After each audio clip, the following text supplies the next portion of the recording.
You're not really at the top of my list right now, my mom messaged as I sat by myself at the hospital, waiting to find out if I was seriously ill. Hey Reddit, I've been holding on to this story for a while, trying to make sense of it.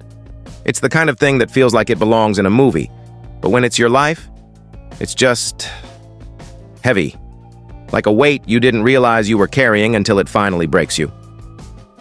I'm sharing this because I need to get it off my chest, and maybe some of you will get it. Maybe you've been through something similar.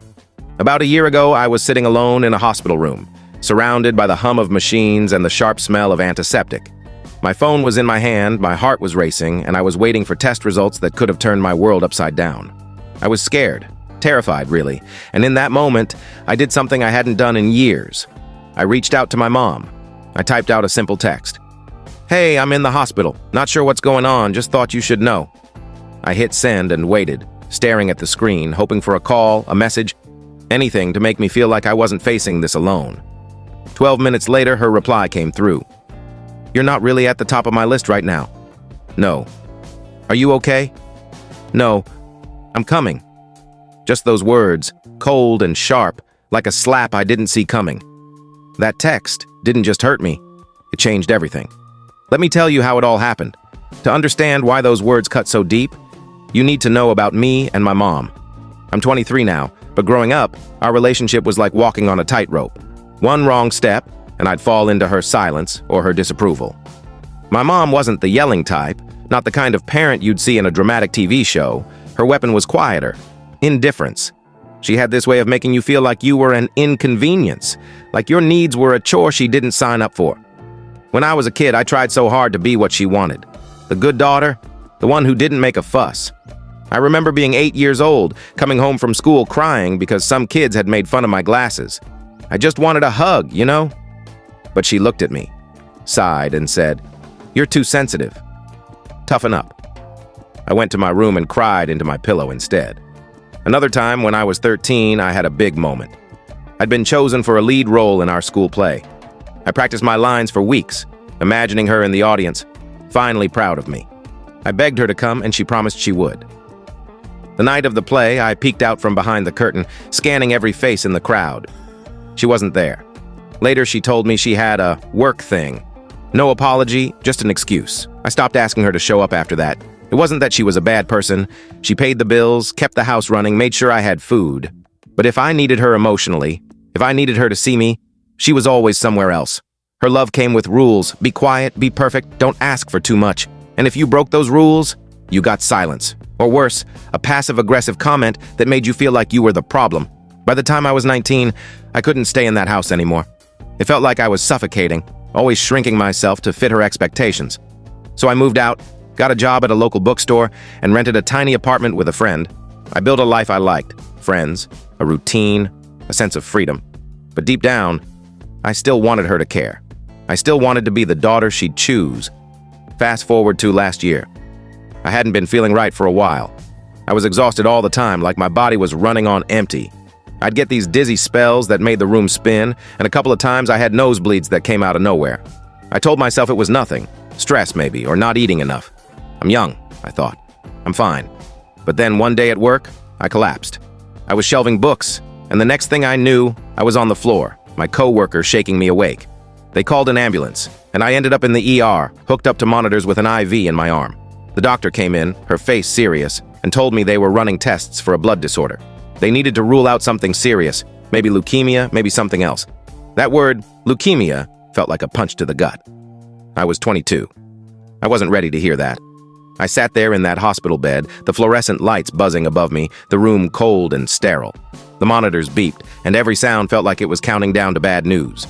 I didn't have anyone to call. My roommate was out of town, my friends were working, and I didn't have a partner. So, in a moment of weakness, or maybe hope, I texted my mom. "Hey, I'm in the hospital. Not sure what's going on. Just thought you should know." I waited, my hands shaking, checking my phone every few seconds.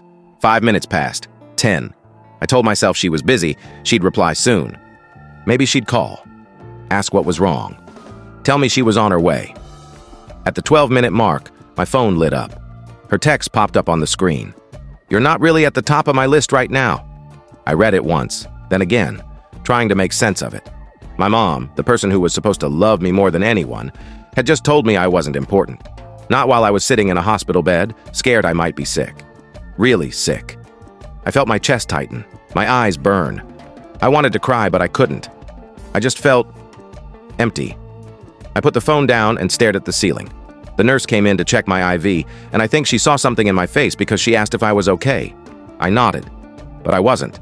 I felt like I didn't exist, like I was invisible to the one person who was supposed to see me. The worst part?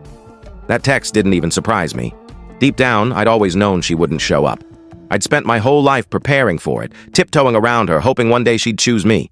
But sitting there, alone, with those words staring back at me, I realized something. This wasn't new. This was just the moment I finally saw it for what it was. I started thinking about all the times she'd let me down. The play she missed. The birthday she forgot until I reminded her. The time I sprained my ankle in high school and she told me to walk it off because she had a meeting. Every memory hit me like a wave, and I realized I'd been chasing her love my entire life. I'd been trying to earn something she was never going to give.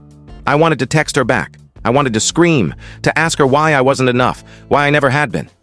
But I didn't, because I knew she'd turn it around, make me feel like I was overreacting, like I was the one asking for too much. About an hour later, the doctor came back. She sat down, her face softer now. The tests showed I had a blood disorder, thrombocytopenia, a condition where my platelets were too low. It wasn't cancer, thank God, but it was serious. I'd need medication, regular checkups, maybe some lifestyle changes to manage it. It was a lot to take in, but I'd be okay if I took care of myself. I listened, asked questions, took notes like a responsible adult, but inside I kept thinking, I'm doing this alone. My mom didn't call. She didn't text again. She didn't show up. And that's when something shifted. Sitting in that hospital bed, I made a decision. I wasn't going to keep begging for her love. I wasn't going to keep waiting for her to be the mom I needed. I deserved better than a text that said I wasn't a priority. I deserved better than her. The next few weeks were tough. I started my medication, went to appointments, learned how to manage my condition. But the real work was emotional. I started therapy, something I'd been avoiding for years. My therapist helped me see that my mom's behavior wasn't about me. It was about her limits, her inability to give what I needed. It didn't make the hurt go away, but it helped me stop blaming myself.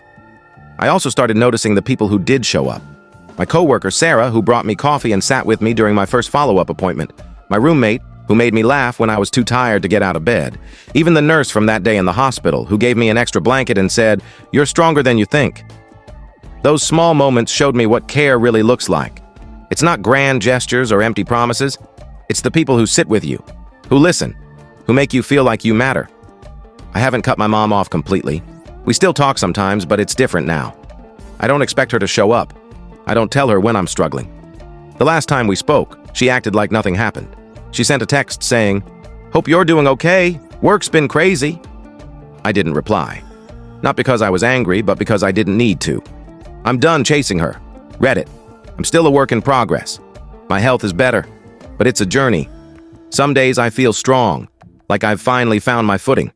Other days I miss the mom I wish I had, the one who'd hold my hand in a hospital room, who'd tell me everything would be okay. But I'm learning to be that person for myself.